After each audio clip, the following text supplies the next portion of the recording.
Baik, kita mulai ya.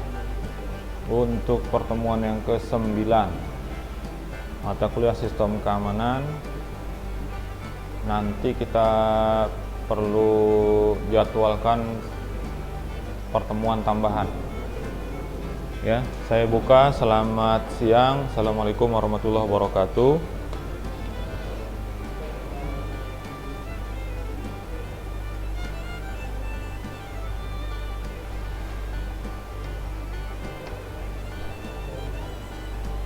Ya, kalau menghitung sampai 15 pertemuan sebelum UAS ya, berarti kurangnya 6. Sementara kelompoknya ada 10. Nggak tahu nanti apakah bisa dalam satu kali pertemuan itu majunya 3. Kalau 2-2 berarti ada 5 pertemuan ya. Ada 5 pertemuan, masih kurang 1 untuk sampai ke 15. Hari ini sudah yang ke-9. Untuk sampai ke 15 itu masih kurang 1 pertemuan. Nah, kemudian rencana saya kita habiskan sampai 16, jadi 17 sama UAS. Supaya yang pertemuannya kurang, saya hitungnya sampai 16. Jadi ada lebih 1 gitu ya. Tapi kalau kita lihat di tanggal,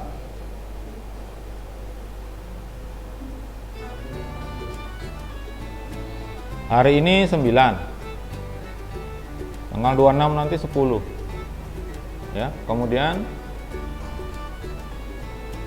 tanggal 3 11, 12, 13, kurang 4 lagi, kurang 4 pertemuan. Bahkan untuk presentasi saja kurang waktunya. Kalau satu kali pertemuan 2 kelompok ya, masih kurang nih.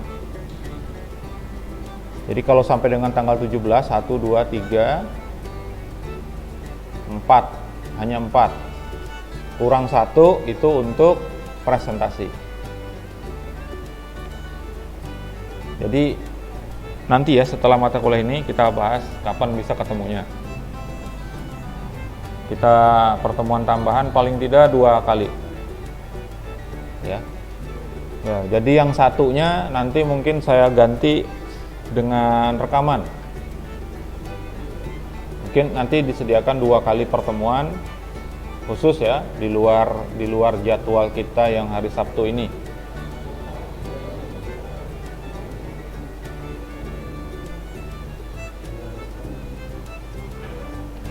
Oke, yang kita bahas hari ini tentang cyber law, hukum cyber ya. Nanti seperti apa? Terakhir ada tugas. Saya baru kasih tugas itu 1. Yang sebelumnya kemarin itu adalah tugas presensi. Nggak muncul ya? Nah, biar aja. Saya kira sudah muncul.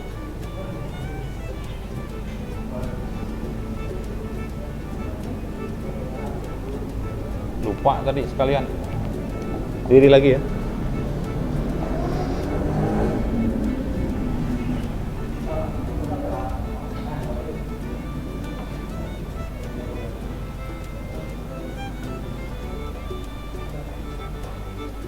Nanti ada tugas. Tugasnya gampang aja, makanya waktunya juga pendek, paling 2 hari. Karena saya yakin yang UTS itu belum dikerjain. Biasanya besok dikumpulkan baru dikerjain. Biasa itu ya.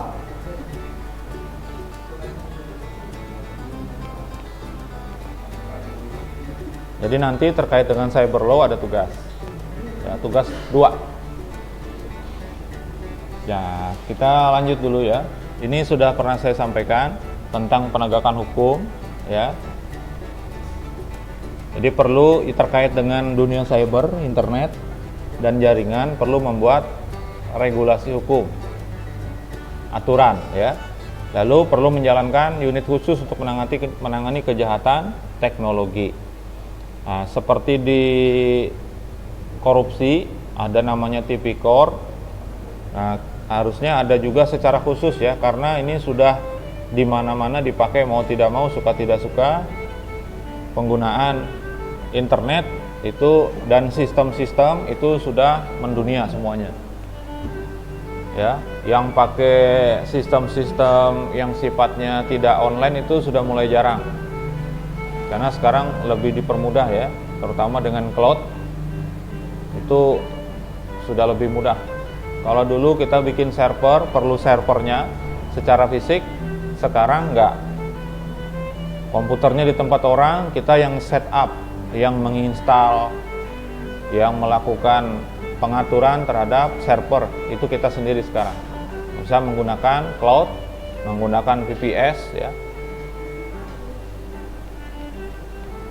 Itu sudah bisa dilakukan, jadi bisa online semuanya.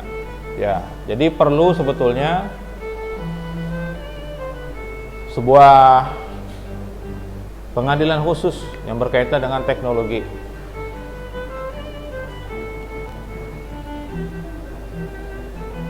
Ini sudah saya sampaikan di CyberSec, ada sebagian ya. Jadi cyber security semata hanya itu saja, jadi keamanan cyber saja tidak bisa mencegah. Ya, jadi kalau hanya mengunci saja, kunci pintu saja, itu tidak bisa mencegah perbuatan jahat. Caranya gimana? Kalau misalnya di supermarket yang ada mart-martnya itu, biasanya di depan di kacanya itu pintu itu ada gambar apa tulisannya? Seperti itu. Diawasi oleh CCTV. Nah, itu. Jadi pengamanannya saja tidak cukup, ada satpamnya, iya, masih bisa. Tapi gimana caranya supaya ketika orang itu ingin berbuat jahat itu batal, nggak jadi. Kenapa? Karena ada sesuatu yang menyebabkan dia merasa ini nanti tidak akan berhasil. Percumalah kalau saya misalnya melakukan kejahatan, nanti akan ketahuan juga. Setidaknya ada sempat pelaku kejahatan ini berpikir seperti itu. Nah, maka tidak cukup hanya pengamanannya saja, tapi juga perlu memberlakukan undang-undang yang berkaitan. Ya. Jadi sudah disampaikan duluan, kalau berbuat seperti ini ada sanksi hukumnya begini di internet itu. Nah, seperti itu ya. Nah, kemudian berkaitan juga dengan sanksi hukumnya harus memiliki efek jera. Baik itu secara finansial berupa denda ya, atau secara fisik. Misalnya apa? Di penjara. Rata-rata ya seperti itu ya. Kalau di undang-undang kita. Nah, saya lanjutkan asas penentuan hukum. Jadi ada 6 ya, ada yang sifatnya subjektif berdasarkan teritorinya. Ini hukumnya berdasarkan tempat kejadian dan penyelesaiannya dilakukan di negara lain. Ini kita nggak terlalu bahas mendalam yang ini ya. Saya jamin juga nggak akan keluar di UAS. Ya, kita hanya sepintas saja supaya tahu aja. Ada tadi subjektif, sekarang objektif. Nah, ini pemberlakuan hukumnya terhadap perbuatan yang berdampak sangat merugikan negara yang bersangkutan di tempat kejadian. Lalu ada yang lingkupnya nasional. Nasional maksudnya negara memiliki yurisdiksi. Yurisdiksi itu punya hak untuk mengadili, punya kekuatan hukum untuk mengadili gitu ya. Jadi menentukan hukumnya berdasarkan kewarganegaraan pelakunya. Jadi pelakunya kejadiannya di sini tapi pelakunya di negara mana, kita bisa pakai hukum sana kayak gitu sesuai dengan tempatnya dia. Kemudian ada pasif, ya ini berdasarkan kewarganegaraan korban. Kalau yang nationality tadi pelakunya. Nah, kalau yang pasif nationality ini adalah berdasarkan kewarganegaraan korbannya. Jadi boleh kejadiannya di sini korbannya dari negara lain, pakai hukum negara lain. Kalau yang tadi pelakunya. Nah, kalau yang sekarang yang passive nationality adalah berdasarkan kewarganegaraan korban. Lalu ada protective prinsip ya.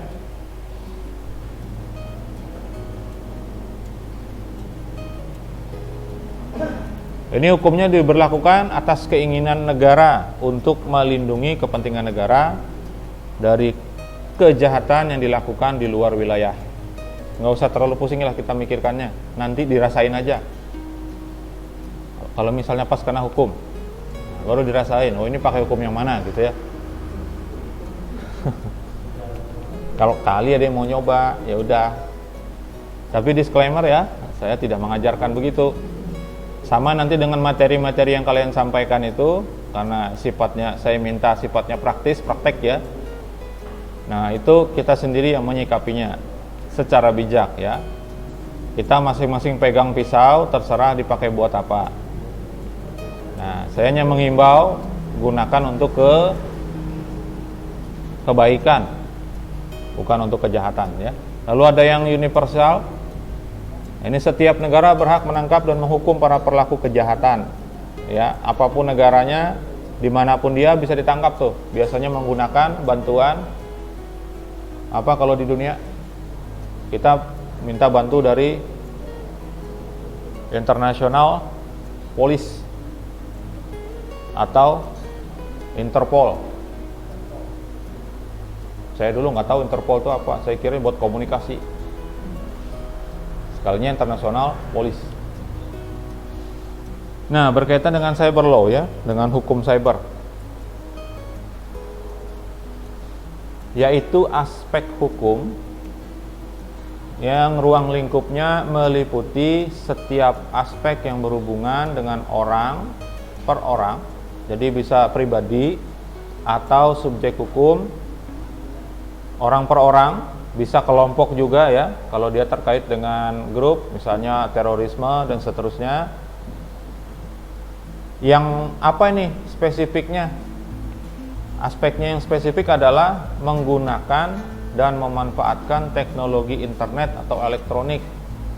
Nah, dimulai saat sejak dia online. Nah, ini kalau menurut law office ya. Jadi ketika kita mulai terkoneksi, pada saat itu berlakulah hukum cyber.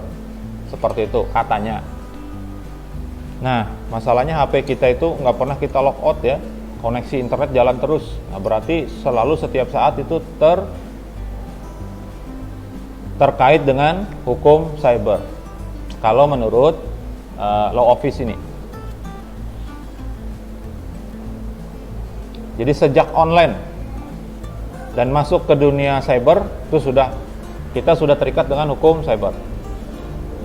Nah, menurut hukum online ya, ruang lingkupnya meliputi, ini bagian yang lebih spesifik ya, terkait dengan cyber law adalah hak cipta. Ini yang selalu saya wanti-wanti, selalu saya sampaikan ya. Kemudian hak merek, menggunakan merek orang, hati-hati ya. Lalu terkait dengan pencemaran nama baik, penistaan, penghinaan, hacking ya, berkaitan dengan transaksi elektronik, itu sudah berhubungan dengan cyber law. Kemudian pengaturan sumber daya internet apapun bentuknya, modem termasuk perangkat ya, ISP, penyelenggara internet service provider, keamanan pribadi, kehati-hatian, ini berkaitan dengan pencegahan. Kemudian kejahatan di dunia IT, pembuktian ini ke forensik larinya, misalnya digital forensik ya. Jadi ada kejahatan misalnya menggunakan software tertentu, nanti bisa dilacak itu ya, termasuk forensik juga nanti yang kalian presentasikan itu masuk. Jadi pada saat terjadi nanti bisa dilacak itu. Nah, berkaitan juga dengan penyelidikan, pencurian, robbery ya. Perlindungan konsumen, bukan hanya secara konvensional konsumen dilindungi, karena sekarang jual beli sudah online. Ya, kemudian pemanfaatan internet dalam keseharian yang bukan berhubungan dengan aspek-aspek yang lain itu tadi ya. Sehari-hari kita pakai hanya browsing aja, misalnya, itu termasuk nanti hukumnya ke dalam cyber law.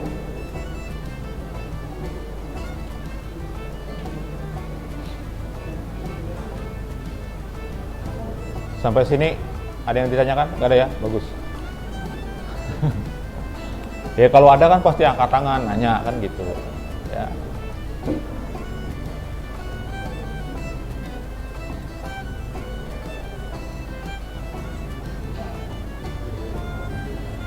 Kenapa cyber law ini diperlukan?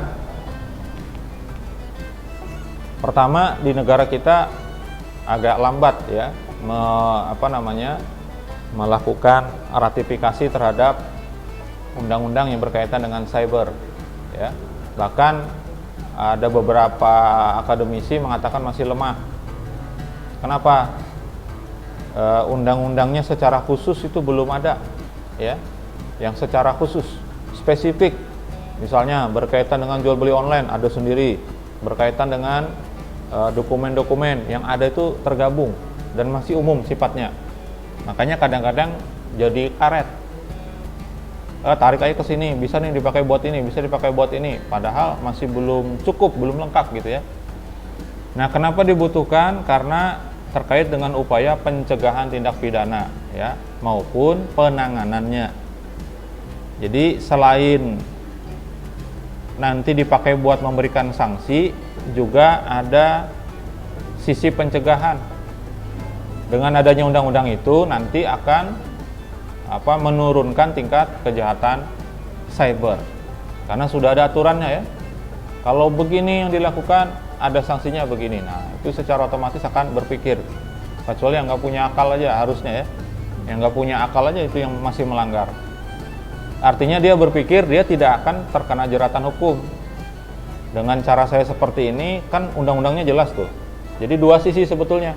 Peraturan itu ketika kita lihat ada celah, ya bisa kita bergerak di situ.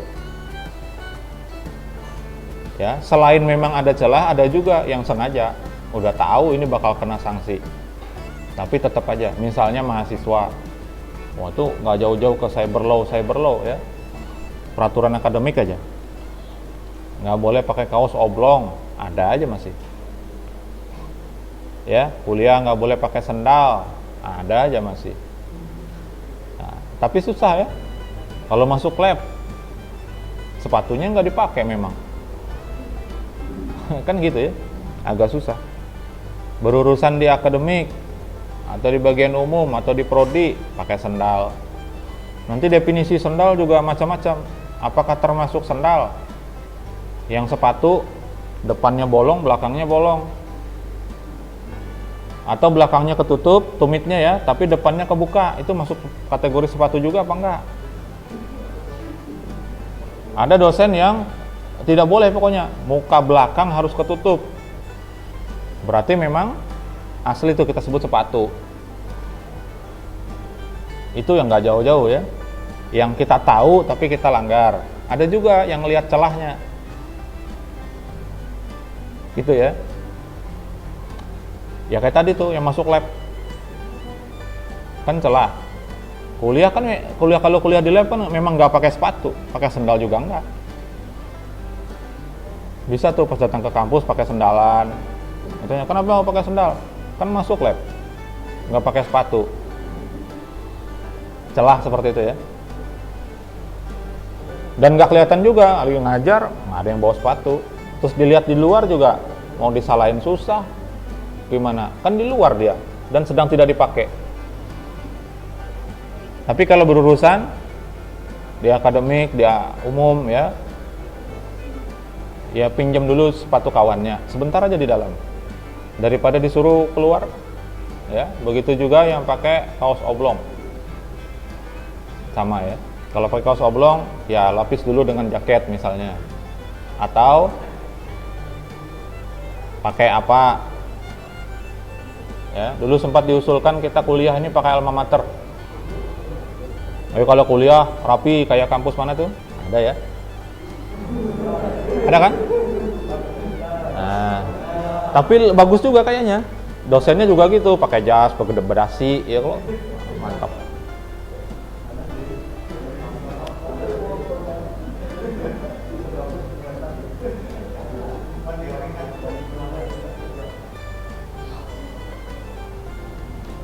Nah, kenapa dibutuhkan cyber law? Karena nanti akan jadi dasar hukum dalam proses penegakan. Penegakan hukum ini mulai dari menyidiknya sampai dengan menghukumnya, ada payungnya, ada dasarnya. Terhadap kejahatan-kejahatan dengan sarana elektronik dan komputer. Termasuk di dalamnya kejahatan pencucian uang. Yang gimana itu Pak? Basah semua uangnya Pak. Nah, kejahatan teroris dan cybercrime lainnya. Cybercrime ya, yang berkaitan dengan penggunaan teknologi. Kejahatannya itu menggunakan teknologi. Pencucian uang ini banyak macam-macam ya di mana-mana. Nyuci uang tahu?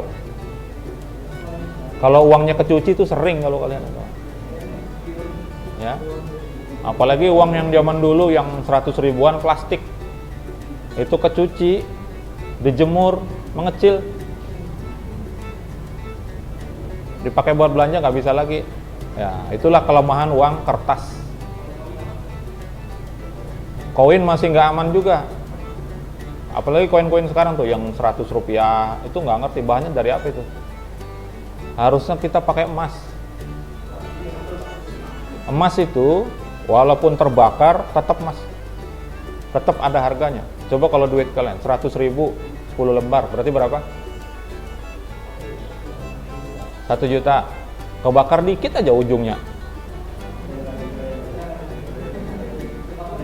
bisa hilang ya. Bisa hilang nilainya, 1 juta tuh hilang nilainya. Tapi kalau emas itu sekeping emas misalnya 2 gram, bentuknya cincin misalnya, ternyata terbakar, meleleh dia, meleleh sudah nggak berbentuk lagi ya, makasih, sudah nggak berbentuk lagi, ambil tuh, nggak karuan bentuknya, ini disebut apa? Tetap emas. Timbang aja ya, timbang aja, ternyata masih 2 gram, masih dibeli dengan harga 2 gram, walaupun nilainya turun, tapi masih ada harganya. Tapi kalau uang kertas terbakar, sudah, siapa yang mau gantiin? Kecuali uang lecek, tahu uang lecek, uang sudah habis kena macam-macam, ya kotor dan seterusnya, masih bisa ditukar, di BI masih bisa. Tapi kalau kepotong 2, dealer bawa ke sana malah nanti dibilang pemalsuan. Nah gitu ya.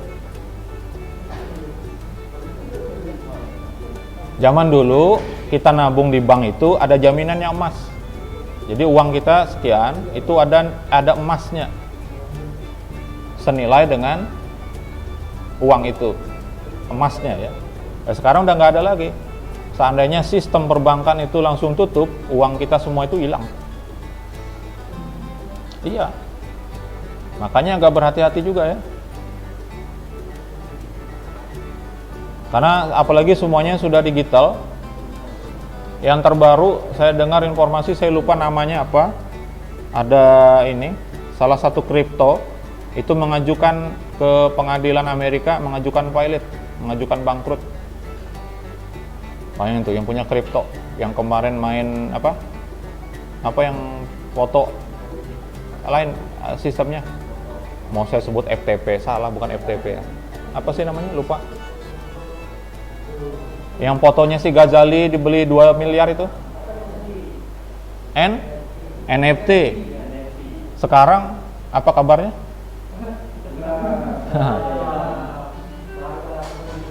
Kemarin itu saya bingung juga ya. Kemarin yang beli sampai 2 miliar itu manfaat buat dia apa? Mau dijual lagi, yang mau beli siapa coba? Tahu barang langka, tapi manfaat barang langka dia apa? Lain kalau kalian misalnya yang sifatnya fisik ya, misalnya ngoleksi komputer jadul, tapi kayaknya nggak ada yang beli juga, ngapain, orang sekarang pengen cepet. Ada orang kembali ke zaman dulu yang nggak ada. Tapi kalau motor, sepeda, kalau HP mungkin masih lah ya, HP jadul itu malah bisa lebih mahal harganya.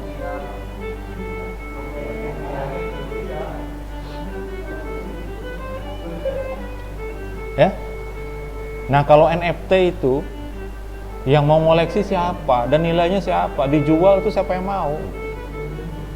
Nah, makanya ada seorang penulis, mungkin terkenal, itu penulis terkenal, Terelie, tahu? Penulis, bukan lagu India. Penulis, saya lupa nama aslinya, orang Indonesia itu, penulis novel banyak. Ya, nggak usah terlalu senang katanya dengan NFT dan sebagainya, itu sebentar saja. Ternyata betul. Sesuatu yang berbau digital itu sebentar saja. Jangan habiskan dana ke situ katanya, nanti akan hilang. Ternyata sekarang betul, ada satu perusahaan sudah yang ngajukan bangkrut. Hari juga ya. Nah, kita ini digital semuanya, transaksi secara online semuanya. Bagaimana hukum melindungi uang kita?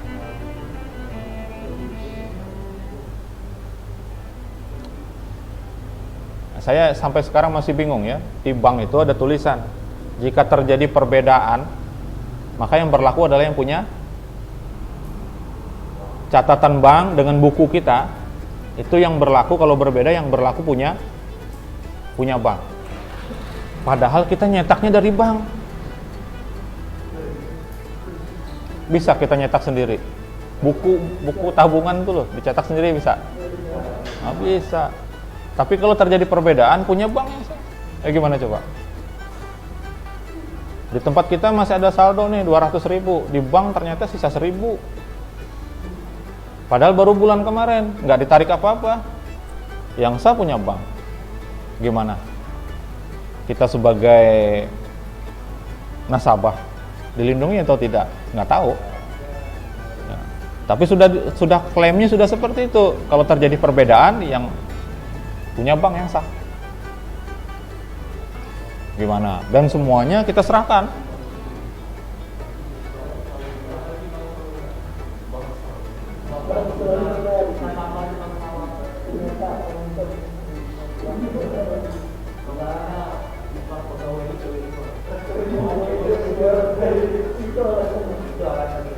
Seperti itu ya.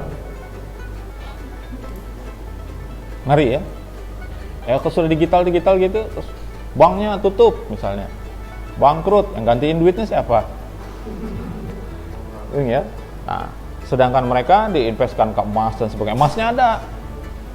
Jadi kita uangnya uang kertas, disimpan di rumah salah, disimpan di bank salah.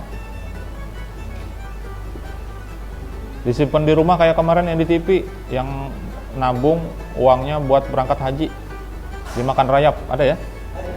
Lah, itu hilang, gimana coba gantinya? Nilainya hilang. Tapi kalau dia simpan emas, nggak mungkin dimakan rayap atau perak. Ya, makanya dulu dikenal ada mata uang di Timur Tengah, tapi sempat ke Indonesia pakai koin emas, itu sempat. Ada namanya dinar sama dirham. Dinar itu emas, kalau dirham itu perak. Dan ukurannya dari dulu sampai sekarang ternyata tetap. Zaman dulu beli kambing 1 ekor tuh 1 dinar. 1 dinar itu 2,5 sekian gram. Dihitung dengan ukuran sekarang, harganya sama dengan beli 1 ekor kambing. Jadi dari dulu sampai sekarang emas itu nilainya tetap. Zaman para nabi dulu, kita jauh belum lahir. Orang pakai emas. 1 dinar 1 kambing. Sekarang emas harga berapa? 1 gram? Rata-rata lah. Hah? Berapa ratus? 400? Masa? 900-an sekarang. Oh ya, kalau itu ya. Emas yang betul-betul emas ya, bukan emas Jawa. Nanti kalau emas Jawa ada mbaknya. 900-an, hampir 1 jutaan. Kambing berapa sekarang? Ada yang jualan kambing. Kalau bukan di bulan haji, bukan di bulan kurban, lebih murah. Ya, paling 2,5 juta harga kambing. Itu kamu jual kambing apa gimana? 2 juta berapa? 2.200.000. 1 dinar itu 2,54-an. Kalau 1 gramnya itu 1 juta, 2,5 juta. Ya dari dulu ya segitu. Kan nggak berubah jadinya emas itu. Nah, kalau uang kertas, kalau terjadi inflasi harus cetak uang lebih banyak. Harga jadi ya susah lah. Ada lihat di YouTube negara di Afrika yang bawa uang segepok-gepok gini, yaitu karena nilai tukarnya ya itulah ya. Kenapa ke segala uang emas kita ngomong tadi? Nah gitu ya. Nah, pembahasan cyber law di setiap negara biasanya berkaitan dengan keotentikan pengirim atau penerima, kemudian integrasi keaslian dari pesan yang mengalir melalui internet, ya, kemudian kerahasiaan dan tanda tangan elektronik. Ini yang pertama dari sisi keamanan informasi. Yang kedua, transaksi online-nya. Ini yang dibahas di dunia ya. Penawaran, jual beli, pembayaran sampai pengiriman barang termasuk di online transaction. Lalu ada hak cipta dan hak-hak yang muncul bagi pengguna maupun penyedia konten. Ini yang ramai dibahas. Termasuk hak cipta dari konten blog, vlog sama. Makanya YouTube sangat ini ya. Saya aja ketika nanti selesai nih, saya upload, itu ngupload selesai 100%, dia ngecek lagi. Dia ngecek ada 3 tahap. Pertama ngupload sampai 100%, habis itu dia processing, setelah itu dia checking. Nah, yang checking ini dia akan ngecek video ini melanggar hak cipta atau tidak. Itu sistemnya luar biasa. Luar biasa sistemnya, ya.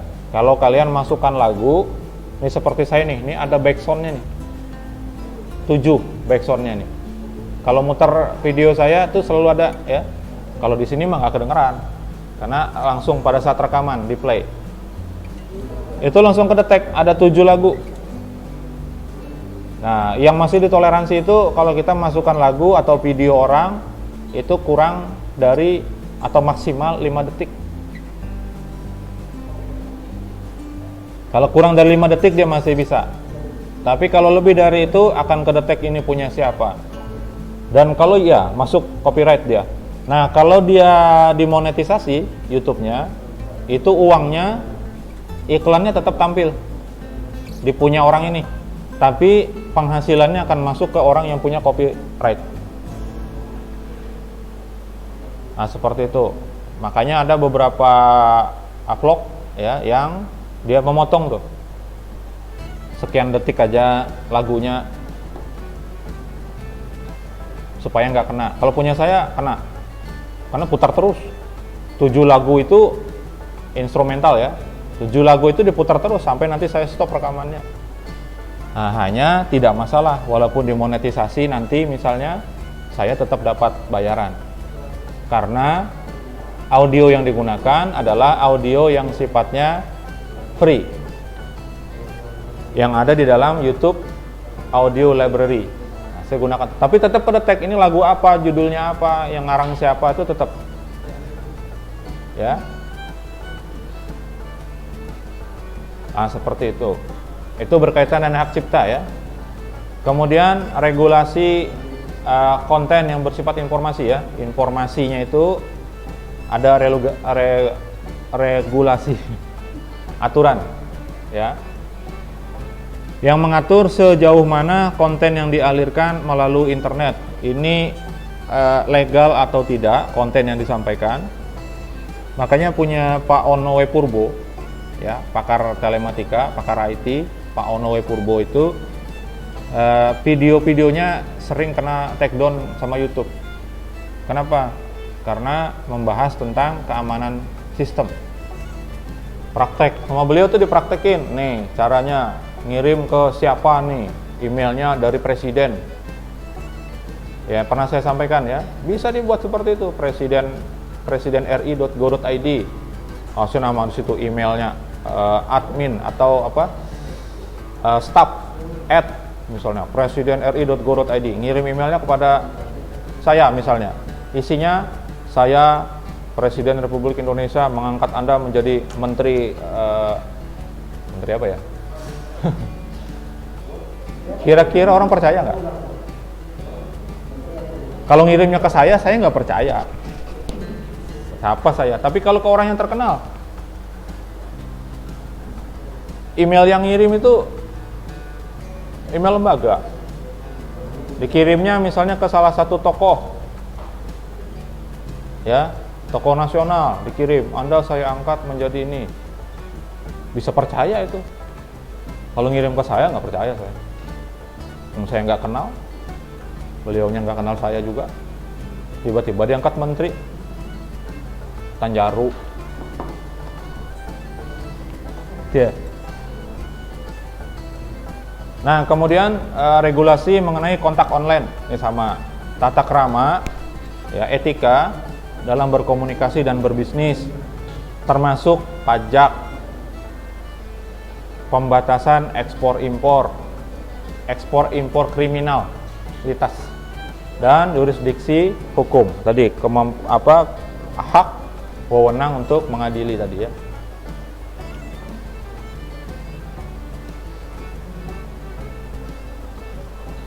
Nggak ada ya? Biar cepat kita sampai ke tugas. Jadi lama-lamain juga tetap sampai ke tugas nanti. Tanggal berapa UTS-nya? Paling lambat?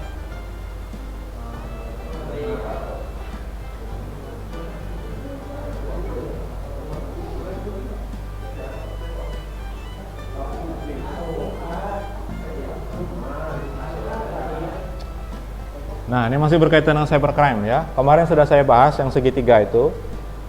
Ada IT, ya, kejahatan internet, ada IT as target, ada IT as tools, dan satu lagi as device storage, ya, atau penyimpanan.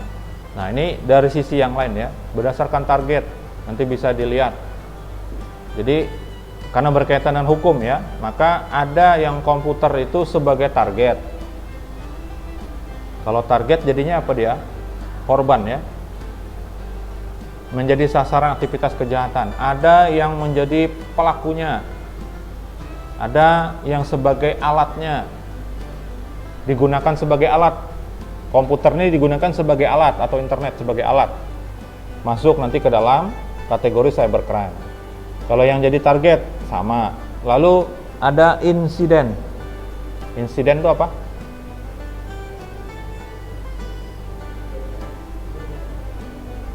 Insiden kejadian, oke lah, ya, tragedi, kecelakaan, ya, kalau sebenarnya insiden. Jadi aspek insidental, jadi tidak selalu. Nah, ini yang sering saya katakan jadi zombie. Dia nggak tahu, ya, apa saja kecelakaan pada saat itu, ya, sedang online, dan saya merasakan komputer yang sedang saya pakai di sana itu kayaknya kena itu. Karena waktu saya membuka browser, nggak ada videonya di situs yang saya buka. Buka website Steamik, videonya itu nggak saya play otomatis. Kan ada 2 video tuh kalau kita buka home itu di sebelah kanan itu. Ada 2, itu nggak di play otomatis, memang sengaja. Tapi tiba-tiba ada memutar video dia, cuman videonya nggak ada, suaranya aja kedengaran. Saya tutup browsernya, buka lagi alamat yang sama, baru dia hilang. Nanti browsing beberapa jam, buka situs yang lain, nggak ada video juga di situ, teks aja isinya. Tiba-tiba ada suara. Tiba-tiba ada suara lagi yang saya kenal. Ternyata itu rekaman wisuda yang diupload di YouTube kita, di YouTube Steamik. Jangan lupa di subscribe.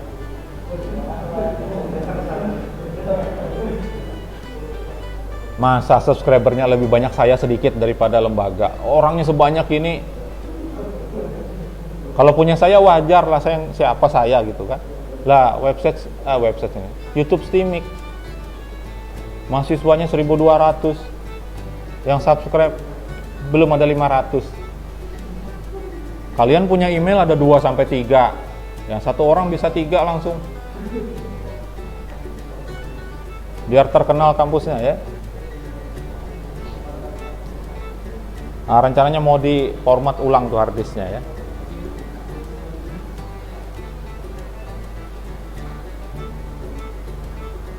Nah, sudut pandang atau cara melihat dari cybercrime ini menurut instrumen PBB tahun 2000 ya. Secara ringkas, secara menurut pandangan secara sempit gitu ya. Nah, yang dimaksud dengan cybercrime adalah perilaku ilegal yang diarahkan melalui operasi elektronik. Jadi elektronik jelas ya. Menargetkan keamanan sistem komputer dan data yang diproses oleh komputer tersebut. Itu secara sempit makna dari cybercrime. Nah, secara luas, setiap perilaku ilegal yang dilakukan melalui atau terkait, kalau tadi melalui operasi elektronik, sekarang melalui atau terkait dengan sistem atau jaringan komputer, termasuk kejahatan seperti kepemilikan ilegal, hak cipta tadi ya. Kemudian menawarkan atau mendistribusikan informasi melalui komputer sistem atau jaringan. Mendistribusikan sesuatu yang dilarang menurut hukum itu jelas masuknya ke cybercrime. Dulu rame heboh video 19 detik, masih ingat? Nggak tahu ya, nggak usah aja lah. Hah? Aduh, tahu banget ya. Jangan di-share-share lagi kamu masuk cybercrime. Jangan di-share-share lagi ya. Apakah hanya melalui internet? Misalnya dikirim lewat WA, lewat email atau seterusnya. Apakah itu termasuk cybercrime? Iya, masuk. Terus kalau di-copy lewat flash disk, masuk cybercrime nggak? Masuk, karena menggunakan komputer. Nah, sekarang apa bedanya cybercrime sama cyber law? Yang bisa jawab boleh pulang. Malah nggak tahu tugasnya apa ya.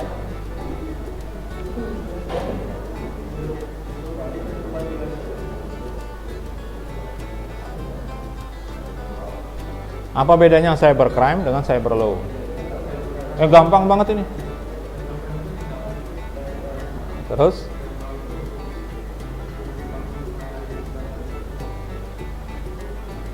tindakan apa? Oh, tindakan kejahatan. Kalau hanya tindakan aja masih bingung. Iya, tindakan apa? Sekarang ada lagi istilah baru ya, ada cyberbullying.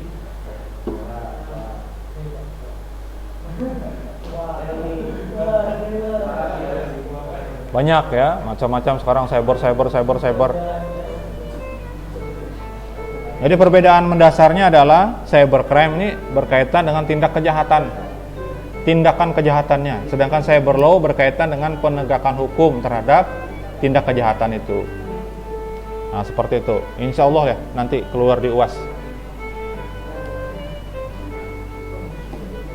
Nah, ini menurut Jonathan. Ada Jonathan? Hebat Jonathan. Termasuk dalam lingkup cyber law. Ada hak cipta, ada merek dagang. Jadi jangan pakai punya orang ya. Microsoft dipakai. Hati-hati kena nanti ya. Signature, apa signature? Tanda tangan. Tanda tangan digital. Kemudian hate speech, nggak tahu kita. Apa hate speech?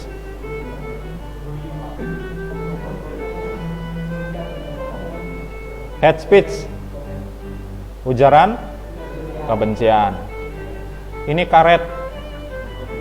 Kalau dengan lawan politik bisa ditangkapin, tapi kalau teman politik enggak. Itu terbukti banyak ya. Ada orang yang sampai hari ini ucapannya sara terus, enggak ditangkap-tangkap. Ada yang sudah jadi terdakwa, enggak diproses-proses. Karena pro. Ya. Ada tuh si siapa namanya tuh? Saya sebutin aja lah. Abu Janda. Itu nggak tahu, ngakunya sih Islam, tapi aneh, menghina agama sendiri, dan itu sudah dilaporkan, nggak ditangkap-tangkap sampai sekarang. Karena banyak orang Islam sendiri, mohon maaf ya, yang menghina agamanya sendiri itu dilaporkan, ditangkap. Ada yang ngaku-ngaku nabi, banyak. Nah, itu diproses. Ada consumer protection, perlindungan konsumen, ya, itu terkait dengan cyber law. Apalagi sekarang zamannya semua jual beli online dan seterusnya, ya. Nah, itu salah satu yang saya angkat termasuk di sini di tesis saya. Consumer protection masuknya. Dalam Islam ada yang namanya hak khiyar. Nah, itu yang saya ambil. Yang saya angkat. Hak khiyar itu hak untuk memilih melanjutkan transaksi atau membatalkan. Nah, dan itu ternyata sesuai di marketplace itu ada namanya tombol pembatalan transaksi. Ada lagi, karena yang saya angkat ini adalah kesesuaiannya menurut hukum Islam, menurut syariah. Nah, ternyata itu diakomodir. Walaupun mereka tidak nyebut diri mereka syariah, tapi nilai syariahnya ada. Misalnya apa? Penyediaan pembatalan transaksi. Kemudian kalau barang sudah dikirim, ada di akun kita itu ajukan komplain. Ya, kita berhak untuk menyatakan keberatan terhadap produk yang kita terima. Apa? Macam-macam. Mereka kasih pilihan. Jumlahnya kurang, atau barang tidak sesuai, atau kerusakan dan seterusnya. Nah, itu diakomodir, ya. Maka kesimpulan saya kemarin di tesis saya, kebetulan marketplace yang saya jadikan objek adalah Bukalapak. Maka menurut syariah dia sesuai karena dia memberikan pilihan-pilihan. Nah, kemudian ada duty care. Apa duty care?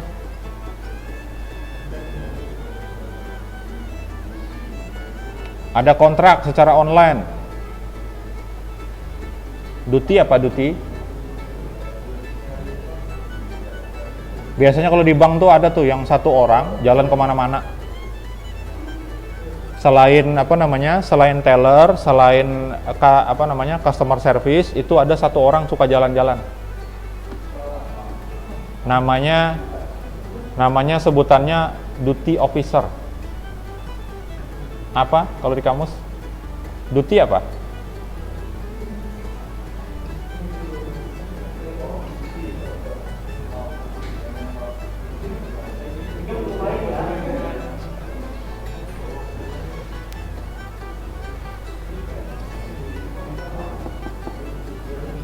Udah buka HP nggak tahu. Peduli. Care peduli.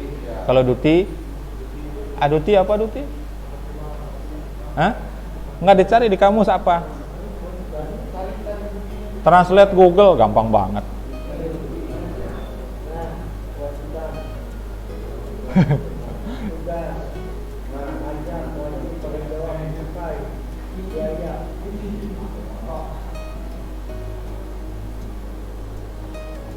Ya pokoknya itulah ya.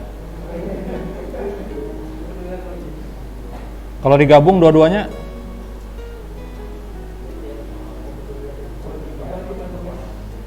kewajiban tugas, perawatan tugas.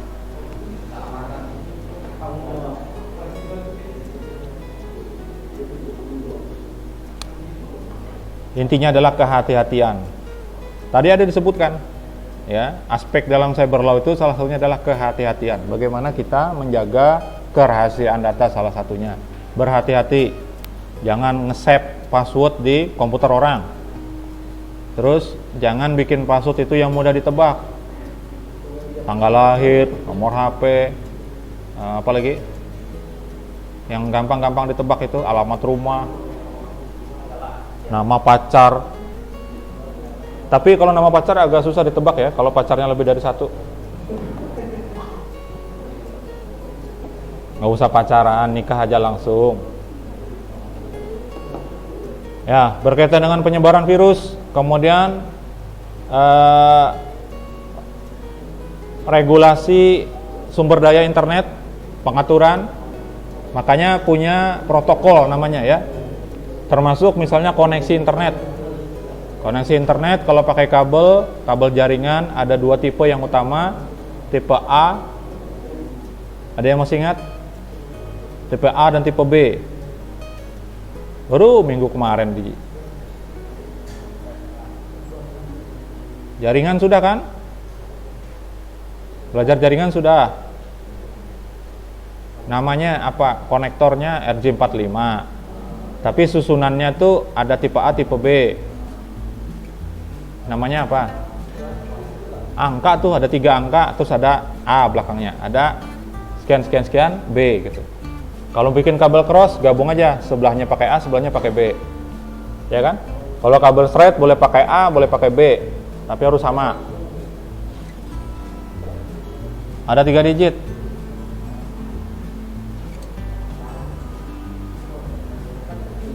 46.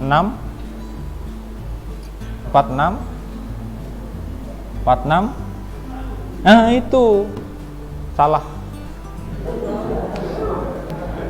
468A, 468B.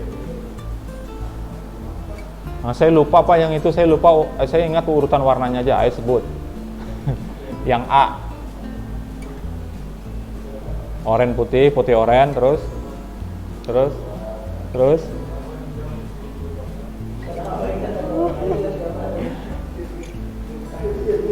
Padahal sebetulnya warna apa aja yang penting pin 1 ke 1. Ya. Tapi tidak sesuai standar. Karena punya standar kalau ngikutin yang 468A, 468B itu tadi, ya, ada urutannya. Karena dia berkaitan dengan komunikasi. Karena kabel itu dipilin ya. Kabel oranye dipilin sama oranye putih atau putih oranye. Itu mesti gitu ya. Nah, itu mesti ada maksudnya kenapa urutannya itu ada warnanya, karena akan terpisah itu nanti. Yang satu pilihan gitu, misalnya warna hijau, putih hijau sama warna hijau, itu bisa nggak berurutan, bisa gabung dia sama yang warna lain. Nah, kenapa? Ada alasannya orang bikin. Mau tahu alasannya? Tanya yang bikin. Nah, kemudian ada kemungkinan ya, atau kesempatan nih, criminal liability. Ada kemungkinan terjadi kejahatan, itu perlu dimasukkan ke dalam cyber law. Illegal access, mengakses secara tidak sah, hacking, pornografi, termasuk ya. Ditambahin tuh porno aksi, bukan hanya pornografi aja. Kemudian defamation, tahu defamation? Berkaitan dengan pencemaran nama baik, penghinaan, nah itu. Kemudian procedural isu prosedur di sistem, ya, ini tidak boleh yang seperti ini yang boleh. Nah itu. Lalu ada robbery apa? Robber pencurian. Kemudian privacy, apa privacy? Privasi apa?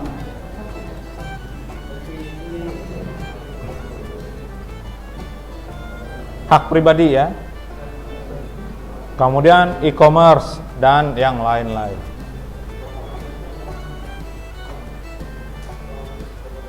Nah, ruang lingkup cyber law di Indonesia itu secara umum terbagi dua. Dari yang banyak tadi, secara umum dibagi dua. Ada hukum publik, ada hukum privat. Yang ranahnya privat ya.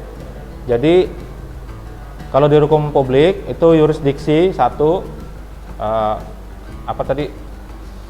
hak untuk mengadili, kekuasaan untuk menghukum dan seterusnya. Kemudian etika kegiatan online. Karena apa? Karena ketika beronline itu berhubungan dengan orang lain. Ya, perlindungan konsumen berkaitan dengan orang lain, makanya disebut publik ya. Anti monopoli, persaingan yang sehat itu masuk ke dalam hukum publik. Pajak, regulatory body, perlindungan terhadap data dan cybercrime. Lalu yang sifatnya privat adalah HKI, hak kekayaan intelektual, termasuk hak cipta. Kita bahas setelah ini. Ya, yang kita bahas di undang-undangnya adalah sesuatu yang dilarang. Kalau yang dibolehkan biasanya yang dilarang itu tidak dilaksanakan, berarti boleh. Atau tidak disebutkan, berarti boleh. Ya, berkaitan dengan privat juga, e-commerce, data, kemudian kontrak elektronik, domain name, nama domain, asuransi, seterusnya ya. Nggak ada ya? Setelah ini baru saya tanya. Nah, cyber law di Indonesia belum diatur secara khusus ya. Ada peraturan, tapi tidak maksimal masih. Jadi masih ada sesuatu yang belum tercover di situ ya.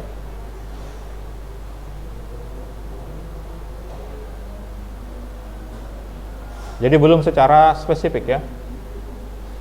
Nah, ini di Undang-Undang ITE sudah ada, kita lanjut aja. Nih. Tindak pidana konvensional yang dilakukan melalui pencurian. Kalau bahasa kita dulu pencurian ya secara konvensional. Tapi kalau dilakukan melalui media daring secara online dapat diberlakukan hukum di KUHP. Ya. Terus misalnya lagi kasus penjualan orang, perdagangan orang itu melalui internet. Proses jualnya melalui internet. Kalau orangnya ya dikirim manual. Nggak bisa di zip orangnya dikirim ke sana. Kalau bisa begitu bagus. Ya. Jadi udah nggak zaman teleportasi lagi ya. Orangnya dimasukkan suatu tempat, gitu dirubah menjadi kode digital, kirim ke sana, diekstrak lagi. Saya khawatir jangan-jangan nanti pada saat menyusun kembali telinganya di sini, gitu ya, satu.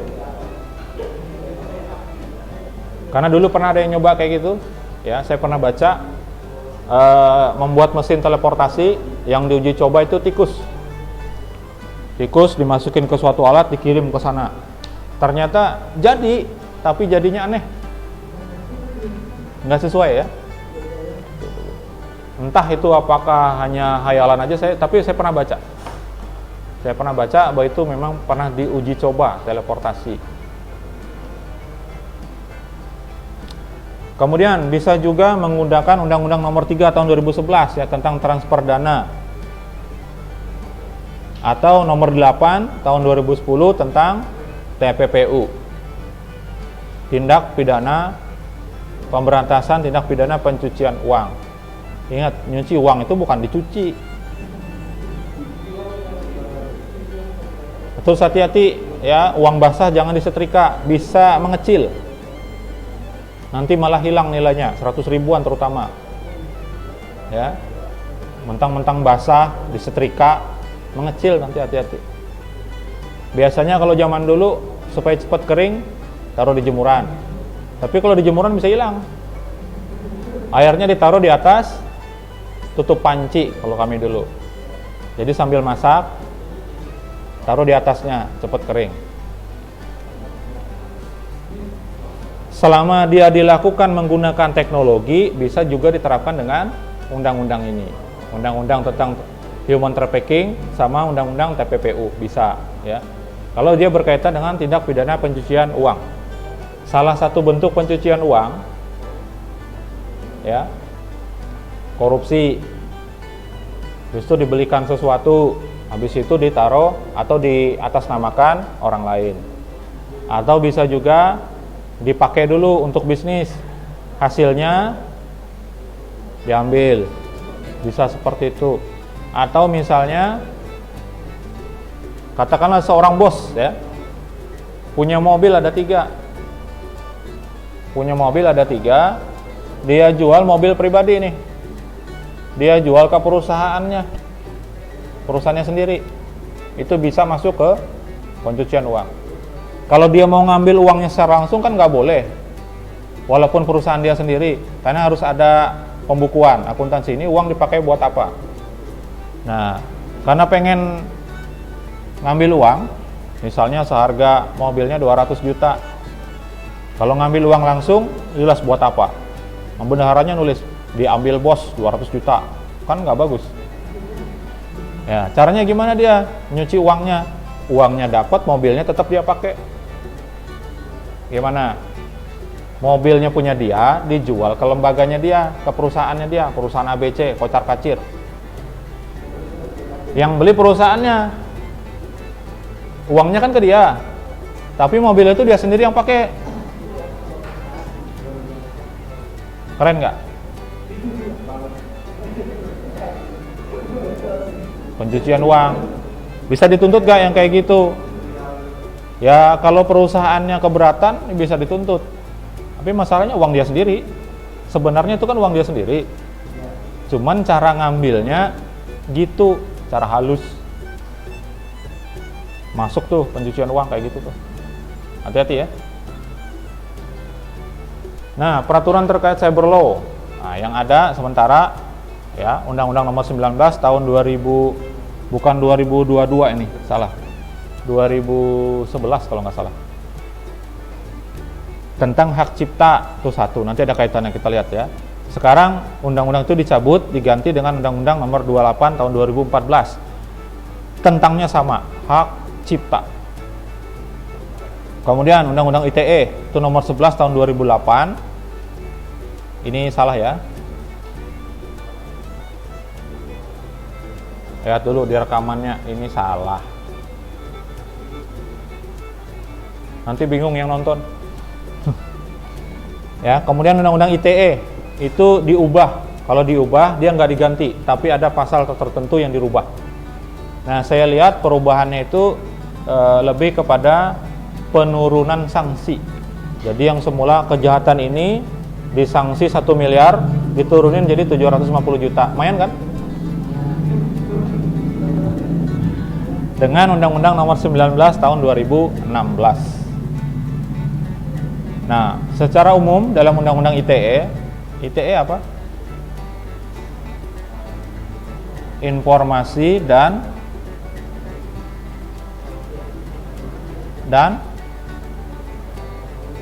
teknologi, terus E-nya teknologi elektronik, informasi dan transaksi elektronik. Oh, makanya disampaikan. Ya, di dalam Undang-Undang ITE itu ada pengakuan informasi dan atau dokumen elektronik sebagai alat bukti hukum yang sah. Contohnya, ada sekarang bayar listrik, bayar internet itu nggak perlu lagi ke apa namanya? Apa sih? Ya kantornya itu namanya apa? Loketnya nggak perlu lagi. Sekarang bisa dibayar langsung lewat transfer bank. Nah, ada dokumennya tuh yang bisa kita download sebagai barang buktinya. Nah, itu diakui sebagai alat bukti yang sah. Ya, hanya kalau di kita, di sistemnya kita, di smart, itu belum. Kalau di kampus sebelah, itu ada. Ketika bayar menggunakan kode VE, menggunakan kode VE bank tertentu tempat bayar, itu langsung mereka bikinkan semacam kwitansi tanpa tanda tangan. Tapi ada QR-nya. QR code ya. Nah, di situ dituliskan ini sebagai bukti sah. Nah, seperti itu.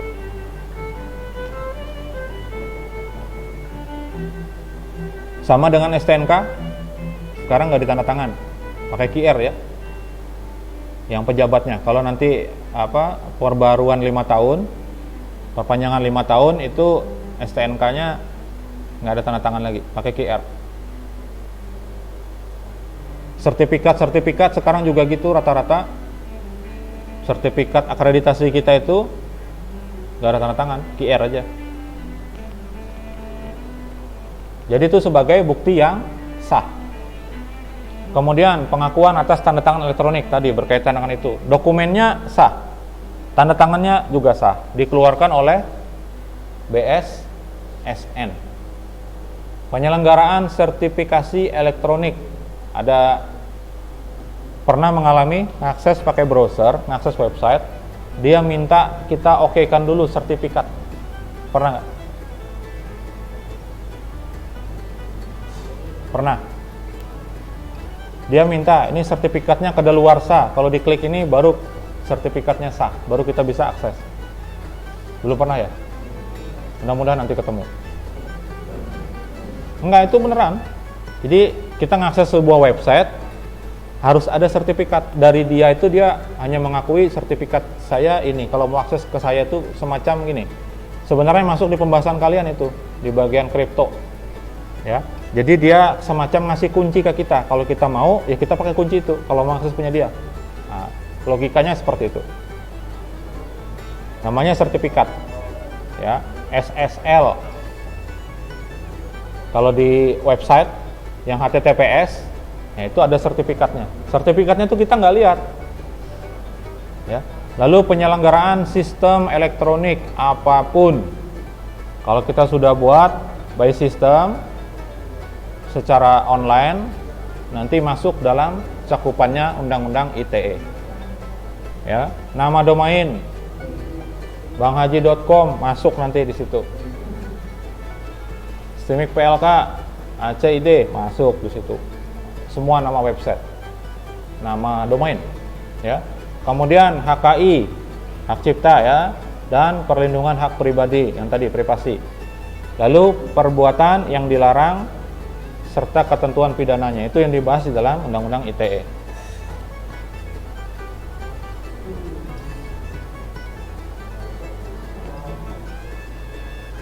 Hak cipta, ya.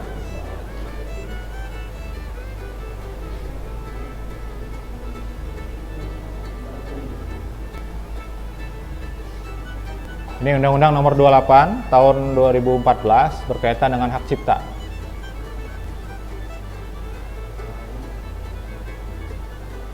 Ciptaan yang dilindungi, ada buku tuh jangan ngopi, nggak boleh. Dalamnya ada tulisannya pula dilarang memperbanyak, mengkopi dan seterusnya. Tetap aja di kopi.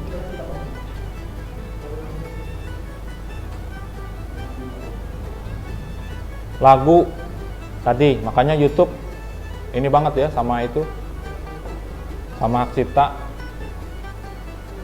Gambar punya orang, desain. Kalau menggunakan gambar, perhatikan, kalau dari flat icon itu ada gambar-gambar yang bisa kita pakai, dia mensyaratkan atribusi. Atribusi itu artinya di mana kita meletakkan, misalnya kita letakkan di slide, seperti saya ya.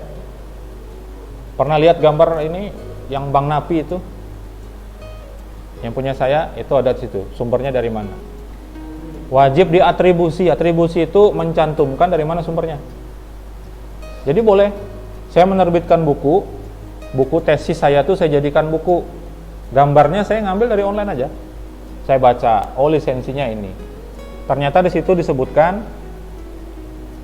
harus mencantumkan websitenya itu di cetakannya. Jadi misalnya di cover, ya saya masukkan di belakang gambar dari situs ini. Nah, aman itu. Tapi kalau tidak ada itu, hati-hati suatu saat kena.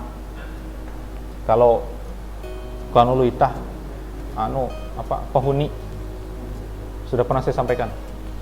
Kalau kena kepuhunan, bahasa Indonesianya apa saya masih belum dapat. Kata orang Banjar kepuhunan, kanuluitah penghuni. Karena ada kejadian, desainer, pernah saya sampaikan, desainer grafis, itu dituntut sampai 26 juta atas hasil karyanya dia. Satu desain aja, itu kena, dituntut dia 26 juta. Kenapa? Ternyata menggunakan font tidak berlisensi. Hati-hati yang suka, yang desain. Mungkin ya kalau kemungkinan kena sanksi hukum mungkin kecil ya. Tapi tetap ada kan kalau kecil. Yaitu tadi kalau kata orang Banjar kepuhunan. Pas kebetulan kena kita. 26 juta hanya gara-gara menggunakan font tidak berlisensi. Nah, maka yang lebih aman menggunakan font dari Google. Akses font.google.com. Di situ lisensinya jelas, boleh dipakai buat cetakan. Ada lisensi font itu yang hanya boleh dipakai untuk dokumen saja. Kalau dicetak wajib bayar, ada. Hati-hati, saya nyampaikan ini. Kalau saya, karena saya sudah tahu yang seperti itu, nggak lagi saya pakai yang sifatnya free, yang open source, yang lisensinya jelas, boleh dipakai dicetakan, boleh dipakai di online kan, boleh. Ada yang nggak boleh. Boleh hanya untuk desain aja. Dipublikasikan nggak boleh. Kalau dipublikasikan harus mencantumkan sumbernya. Kalau tidak dicantumkan, beli lisensinya. Kayak gitu. Ada ya. Lanjut ya.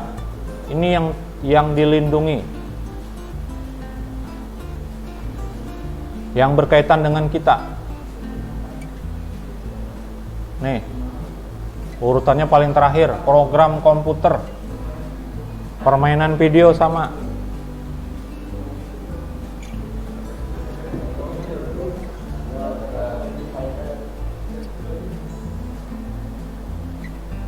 Makanya di Google itu dilarang, nggak mau dia dimonetisasi untuk konten-konten yang main game, udah nggak mau lagi.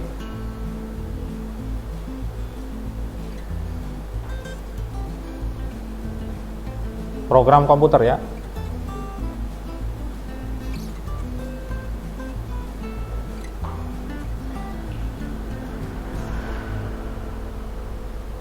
Yang tidak dilindungi ini banyak.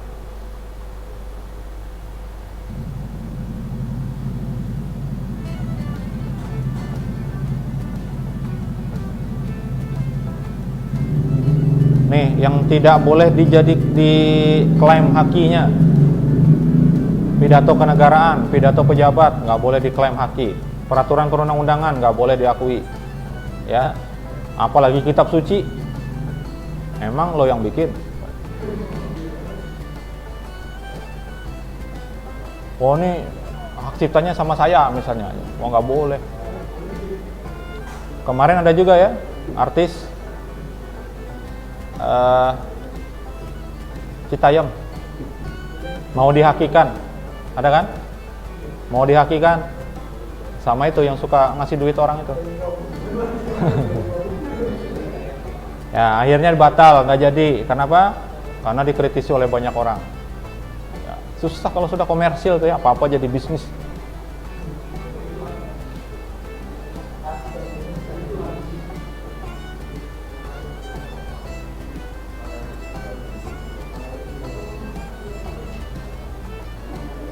Nih, pasal 45.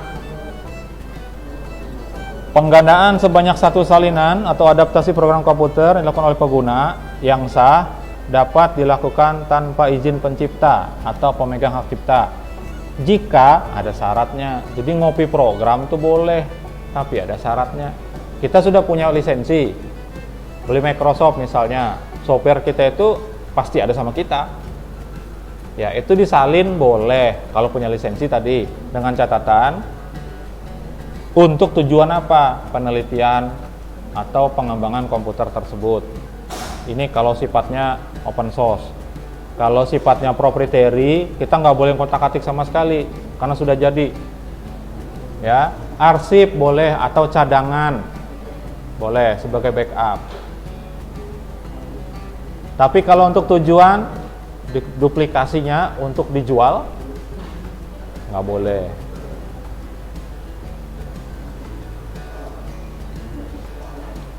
Apabila penggunaan program komputer telah berakhir, misalnya lisensinya 1 tahun, sekarang kan mainnya gitu ya, langganan.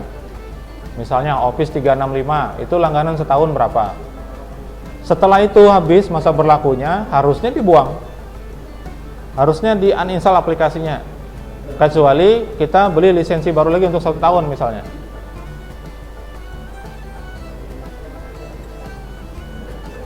Pasal 46.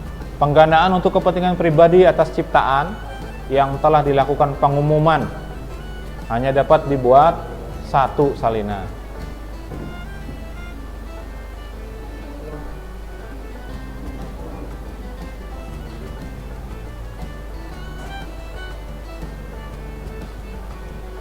Kita lihat sanksinya ya.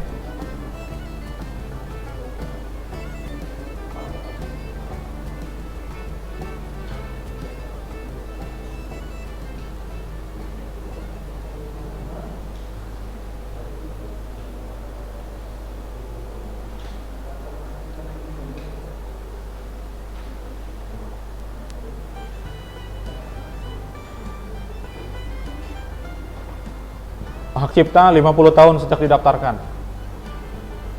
Artinya apa? Setelah 50 tahun bisa jadi diklaim oleh orang lain.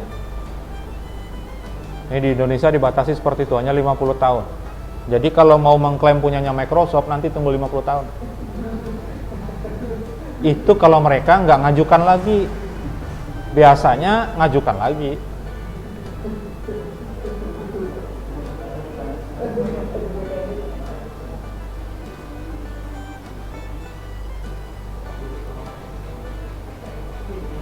Mana sanksinya ini?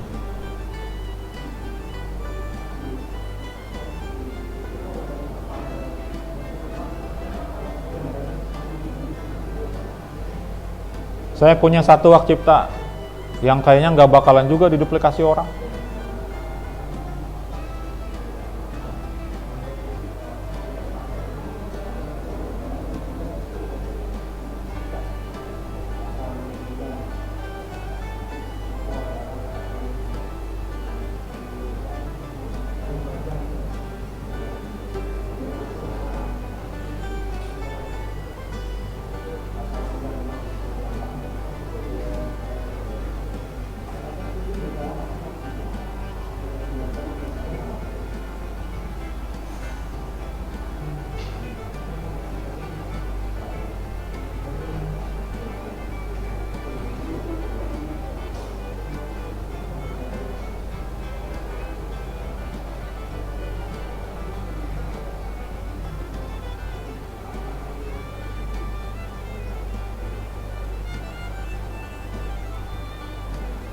Ini ketentuan pidana.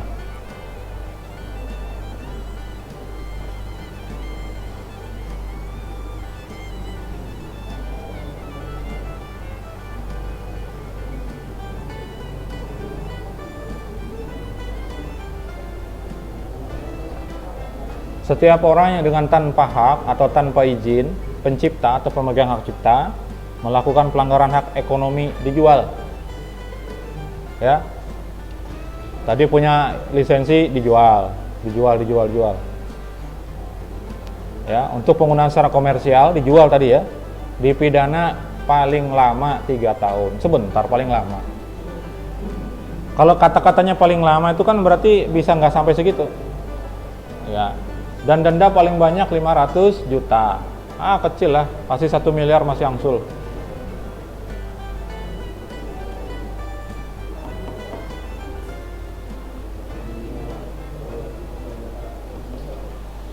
Banyak ya, nilainya ratusan juta. Kemudian Undang-Undang ITE.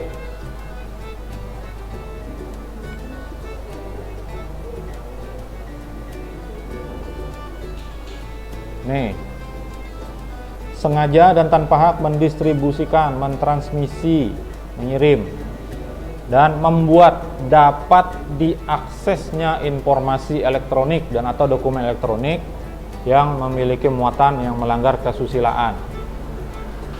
Artinya apa? Membuat konten atau menjebol sistem yang tidak ya, sistem-sistem yang sifatnya pornografi. Kita buka itu, mengakses termasuk ya. Nah, itu kena ITE. Dilarang kalau ketahuan. Semuanya ini kan kalau ketahuan ya. Nah, muatan perjudian.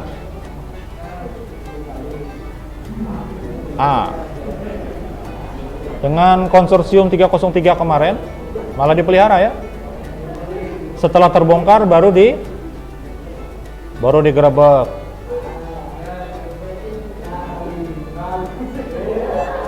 Kemudian yang memiliki muatan penghinaan, pencemaran nama baik,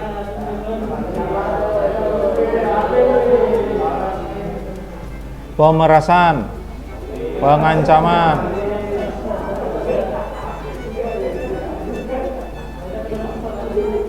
menyebarkan berita bohong dan menyesatkan,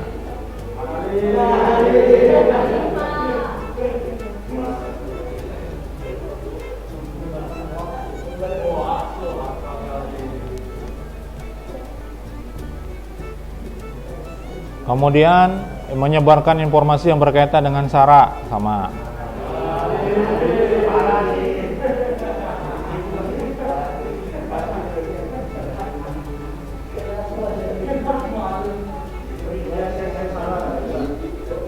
Tanpa hak, pasal 30 ayat 1.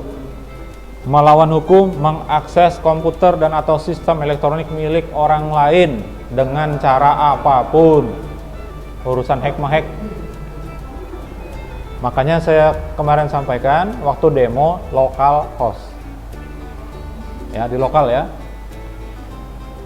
Setiap orang yang dengan sengaja tanpa hak melawan hukum, mengakses komputer atau sistem elektronik dengan cara apapun dengan tujuan memperoleh informasi elektronik atau dokumen elektronik. Dia ngambil data, bukan hanya ngejebol aja, yang ngejebol yang di atas. Pasal 2-nya, ayat 2-nya. Ngambil datanya juga. Nggak mungkin kalau nggak dijebol, ya kan? Nah, di cover juga di sini. Setiap orang, ayat 3, dengan sengaja dan tanpa hak atau melawan hukum mengakses komputer atau sistem elektronik dengan cara apapun dengan melanggar, menerobos, melampaui atau menjebol sistem pengamanan. Hack.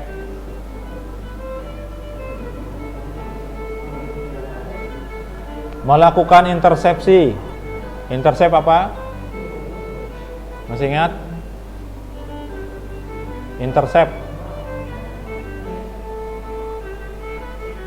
Ada yang lewat dipotong, namanya ya itu. Kemudian ada yang lewat ikut.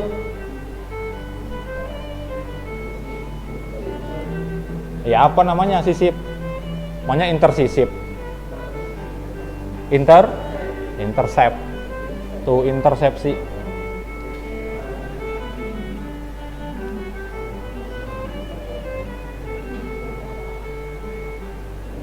Apapun bentuknya melawan hukum yang akhirnya menyebabkan perubahan maupun menyebabkan penghilangan, penghentian, menyebabkan websitenya jadi nggak bisa diakses karena serangan DDoS dan sebagainya.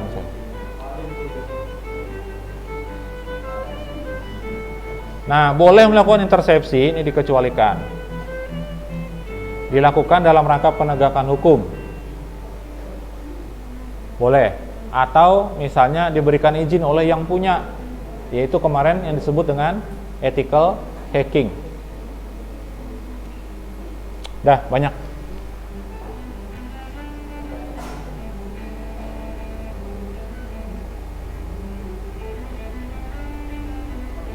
Dilarang ya. Penggandaan untuk kepentingan pribadi, pembajakan tidak sah.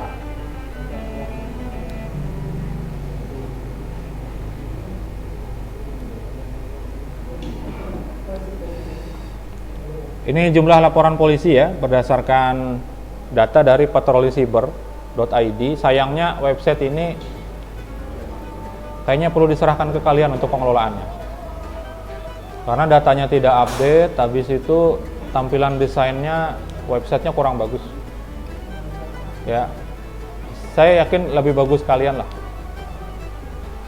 Ya, ini contoh laporan-laporannya yang ada. Yang paling besar adalah pengancaman, kemudian perjudian dan penghinaan atau pencemaran, dan pemalsuan surat yang paling besar. Ya, tapi ini laporan, artinya lebih banyak lagi yang nggak lapor.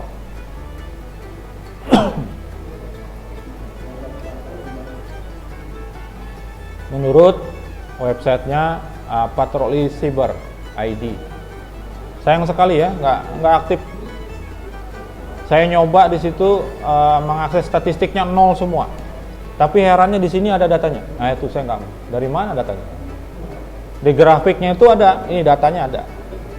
Kalau ditaruh kursor seperti ini muncul tuh sekian persen, berapa kasus yang dilaporkan itu ada.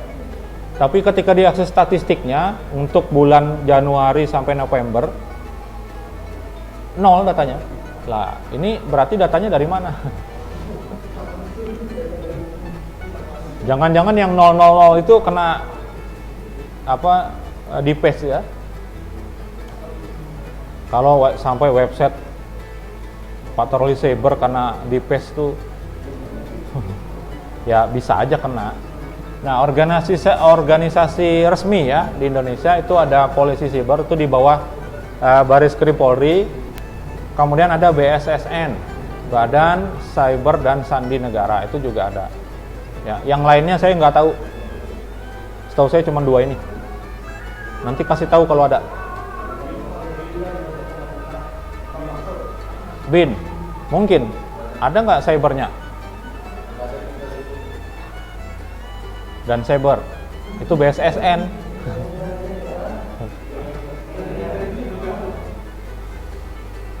BIN itu ada dari polisi, ada yang lembaganya BIN sendiri, ada di tentara juga, ada di TNI juga ada intelnya.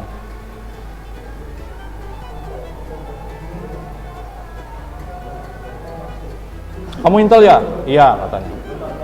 Sering kan di media sosial tuh tukang gorengan terpantau ada HT-nya. Oke. BSSN juga menerima laporan. Selain tadi patroli siber tadi, BSSN juga menerima laporan. Ya. Kalau dari sisi kelengkapan datanya lebih lengkap BSSN daripada polisi siber tadi. Saya akses data berita itu tahun 2020, nggak update. Nggak ada ya? Sampai juga akhirnya. Saya tutup dulu, baru saya jelasin. Off the record ya. Nggak ada pertanyaan? Nggak ada. Tugasnya gampang aja ya. Saya tutup dulu. Terima kasih atas perhatian Anda semuanya. Mohon maaf atas salah dan khilaf. Semoga saya dimaafkan. Kita ketemu di pertemuan selanjutnya. Setelah ini juga kita akan bahas kapan kita bisa nambah jadwal, paling nggak 2 kali. Ya, saya tutup dulu. Selamat siang. Assalamualaikum warahmatullahi wabarakatuh.